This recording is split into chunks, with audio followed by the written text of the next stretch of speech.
Le mauvais développement de Karasu, je ne sais pas pourquoi, mais étonnamment, beaucoup ont été grandement satisfaits de sa nail, mais personnellement, j'ai été grandement déçu. De mon point de vue, l'auteur a complètement détruit le personnage et j'ai l'impression que personne ne s'en rend compte. Tout d'abord, on parle du top 3 du Blue Lock qui devient milieu de terrain. Pour vous dire, c'est littéralement le seul du top 6 qui abandonne le poste d'attaquant.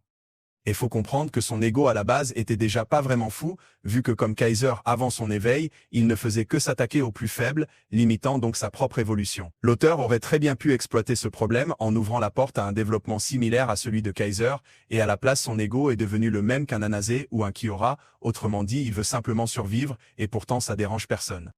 Certains vont me dire que, entouré de Shido et Rin, il pouvait rien faire, mais honnêtement, je ne suis pas d'accord. Juste avec la métévision et jeu sans ballon, il aurait automatiquement atteint le niveau de Rin en mode base, mais pour évoluer, il faut se confronter à des contraintes, et c'est pas en étant le soutien de Shido que ça va être possible. Et pour ce qui est de sa prestation contre le PXG, j'ai entendu beaucoup d'éloges, mais selon moi, c'était insuffisant. Dans le concret, il a réellement réussi que 3 interventions défensives, donc pire que Charles qui est censé se charger de l'attaque, et offensivement, il n'a simplement rien fait d'exceptionnel. Suffit de comparer son match avec celui de Charles pour voir qu'il y a un véritable abysse qui les sépare. Et il y en a qui vont me dire que c'est logique vu que Charles reste un joyau national, eh bien moi je vais vous dire que vos attentes envers Karasu sont trop faibles. Faut comprendre qu'un Karasu bien exploité équivaut à Snuffy, mais en version U20, à la place, il s'est révélé comme étant un simple bon joueur. Quitte à en faire un milieu défensif, le minimum aurait été qu'il ait le statut d'énorme obstacle défensif, mais à la place, c'est Rin qui a pris ce rôle et même Charles a fait mieux que lui.